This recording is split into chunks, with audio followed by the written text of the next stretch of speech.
rapat dengan beliau dengan ajakan akhlakul karimah, dengan ajakan yang baik, dengan ajakan yang santun, sehingga ketika itu musuh-musuh beliau menerima beliau dengan sukarela. Anak-anakku, para santriwan dan santriwati rahimakumullah,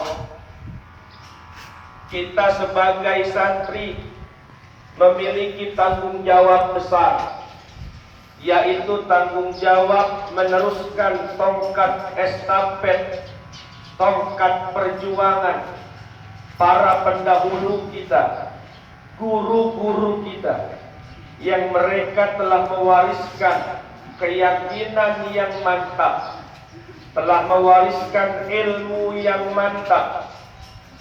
Namun kehidupan harus tetap berjalan. Manusia memiliki waktu yang telah ditentukan oleh Allah. Mereka telah dipanggil oleh Allah terlebih dahulu meninggalkan dunia ini. Namun juga kita sebagai murid-murid mereka, ilmu mereka tetap hidup di dalam hati kita. Ilmu para guru-guru kita tetap hidup di dalam hati kita. Guru-guru kita, ulama-ulama kita, mereka semuanya sebetulnya tidak wafat, tidak mati. Mereka tetap ada di dalam semangat jiwa santri-santri mereka. Dan itulah yang menjadi tanggung jawab besar kita sebagai santri. Bagaimana kita memiliki jiwa dan semangat perjuangan para ulama-ulama kita, yang mereka mampu melalui kehidupan ini dengan keperihan, dengan kepedihan, dengan cucuran air mata, dengan keringnya perut, kosongnya perut. Mereka berpikir bagaimana supaya kita, ketika kita berada di pondok-pondok pesantren, agar mampu menjadi pejuang-pejuang agama dan bangsa Indonesia. Kita pada hari ini diingatkan kembali oleh sejarah. Kita pada hari ini diajak kembali ke masa lalu, ketika para aktivis-aktivis Indonesia kebingungan bagaimana menjawab tantangan tentara-tentara Inggris yang datang ke Indonesia, ingin membatalkan kemerdekaan Indonesia, menyerahkan Indonesia kepada penjajah kembali. Ketika itu pasukan-pasukan Inggris telah kembali ke Indonesia. Para pemimpin-pemimpin bangsa ini kebingungan. Ketika itu belum ada tentara, belum ada ABRI, belum ada polisi, belum ada tentara keamanan Indonesia. Akhirnya Jenderal Sudirman ketika itu berkonsultasi dengan Presiden Republik Indonesia pertama, yaitu Soekarno. Apa yang harus dijawab atas himbauan pemerintah sekutu yang dipimpin oleh Inggris agar masyarakat Indonesia menyerahkan kembali kemerdekaan yang telah diproklamirkan pada tanggal 17 Agustus 1945. Akhirnya Presiden Republik Indonesia mengutus seorang pemuda yang bernama Bung Tomo untuk menghadap seorang ulama besar, seorang waliullah, yaitu pendiri Nahdlatul Ulama, untuk datang ke Jawa Timur, ke Jombang, meminta fatwa kepada Hadratus Syekh Hasyim Asy'ari. Bagaimana tindakan kita sebagai bangsa ini untuk menjawab tantangan tentara Inggris dan sekutunya? Maka Hadratus Syekh Hasyim Asy'ari ketika itu menjawab, wahai Bung Tomo, berikan saya waktu 3 hari untuk istikharah, untuk meminta petunjuk dari Allah apa yang harus dilakukan oleh bangsa ini.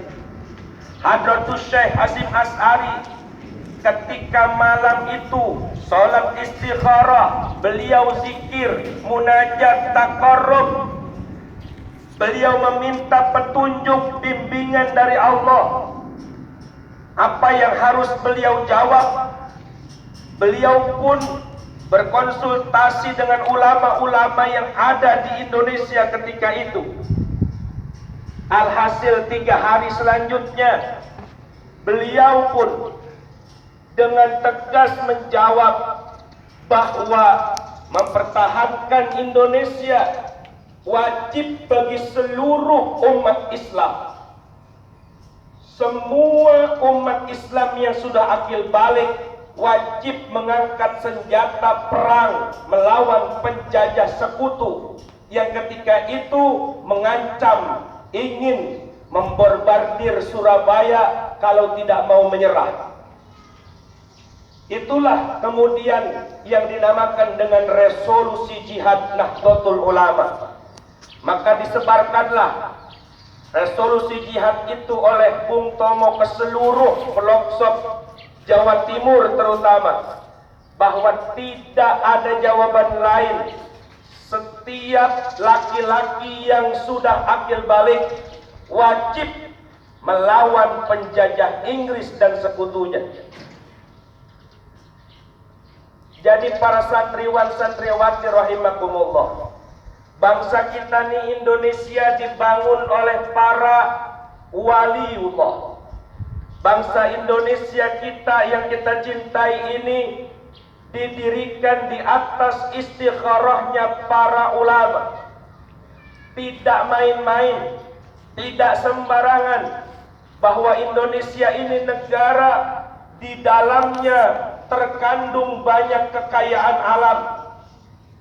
Bahkan Indonesia ini adalah miniatur surganya dunia. Oleh karena itu, kita sebagai para santri harus mengambil pesan bagaimana ketika pada saat 1945 kita merdeka, kemudian dilanjutkan dengan resolusi jihad. Setelah itu terjadi pertempuran besar-besaran tentara Inggris melawan santri. Ketika itu belum ada tentara, ketika itu belum ada pasukan perang, Indonesia diserang oleh Inggris. Siapa yang melawan? Hasyim Asy'ari menginstruksikan seluruh santrinya untuk mengangkat senjata perang melawan tentara-tentara Inggris dengan bantuan doanya para aulia Allah. Banyak riwayat-riwayat yang menceritakan tentang karamah para aulia Allah ketika terjadi resolusi jihad ini. Dan itu luar biasa, dan mereka telah wafat.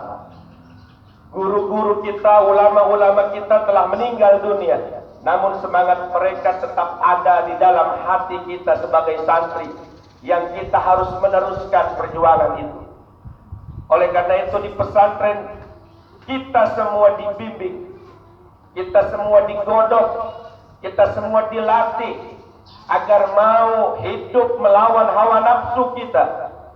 Kita dilatih untuk meninggalkan kesenangan-kesenangan yang ada di rumah kalian. Kesenangan-kesenangan dunia yang melalaikan yang ada di rumah kalian ditinggalkan. Masuk ke dalam pesantren, dididik ketika mungkin anak-anak usia kalian pada jam segini masih asik dengan TV-nya. Mungkin juga masih ada yang tertidur pulas di kamarnya. Mungkin juga ketika anak-anak usia seperti kalian pada hari ini, jam seperti ini, mereka tidak ingat terhadap bangsa kita dan agama kita. Namun kalian para santri dipilih oleh Allah. Dipilih oleh Allah untuk mengingat Allah. Kita mengingat anugerah Allah. Kita mengingat nikmat Allah. Dan ini adalah merupakan penghargaan dari Allah Subhanahu wa taala kepada setiap manusia. Idza aradallahu bihi khairan, kalau Allah punya kehendak bagus kepada seorang hamba, yufaqihu fiddin, Allah akan giring dia agar dia menjadi orang yang paham agama. Salah satu indikator bahwa Allah memiliki iradah baik kepada seorang hamba adalah Allah anugerahkan kepada hamba itu pengetahuan agama. Dan inilah indikatornya. Kita semua memperdalami ilmu-ilmu agama maupun ilmu-ilmu umum yang insya Allah itu menjadi qarena, indikator bahwa Allah punya kehendak baik terhadap kalian semua. Allah punya kehendak baik, iradah baik kepada kalian semua. Allah ingin titipkan warisan Nabi yaitu ilmu kepada hati kalian semua, agar kalian sebagai santri ke depannya mampu menjadi penerus tongkat estafetnya para ulama.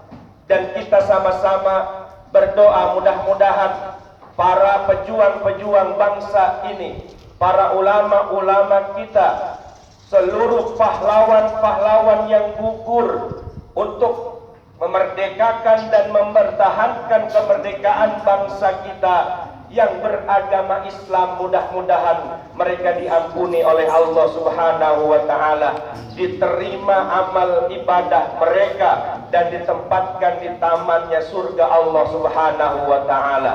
Juga kita memohon bi barakatihim, dengan keberkahan mereka para pejuang, para ulama, para wali-wali kita, mudah-mudahan kita semua mendapatkan syafaat karomah beliau-beliau di alam dunia ini, agar kita mampu mengalahkan diri kita masing-masing, mampu mengalahkan nafsu kita, mampu mengalahkan musuh kita yang ada di dalam hati kita, mampu mengalahkan hawa nafsu kita yang ada di dalam hati kita, sehingga kita mampu menjalani proses perjuangan jihad fi talabil ilmi, jihad di dalam menuntut ilmu ini dengan ketenangan, dengan kekhusyuan dan dengan keikhlasan. Biniyatil qabul. Al-Fatihah.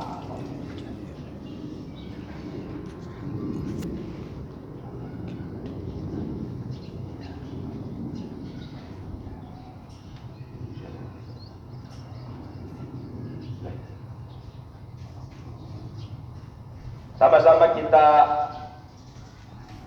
menyanyikan lagu Hubbul Watan bersama-sama, nanti semuanya dipimpin oleh yang hafal dan mengerti liriknya. Dimohonkan sambil menghadirkan kekhusyuan di dalam hati kita, bahwa kita tidak mungkin bisa enak-enakan berdiri di lapangan ini kalau Indonesia dijajah oleh orang-orang kafir. Kita nggak mungkin enak-enakan bisa makan, bisa minum, bisa tidur. Nggak mungkin juga orang tua kalian bisa kerja enak kalau negara ini perang, negara ini hancur. Kita nggak mungkin enak. Nggak mungkin juga kita enak-enakan kalau negara ini terus perang, terus kerusuhan, terus juga terjadi gesekan, bentrokan.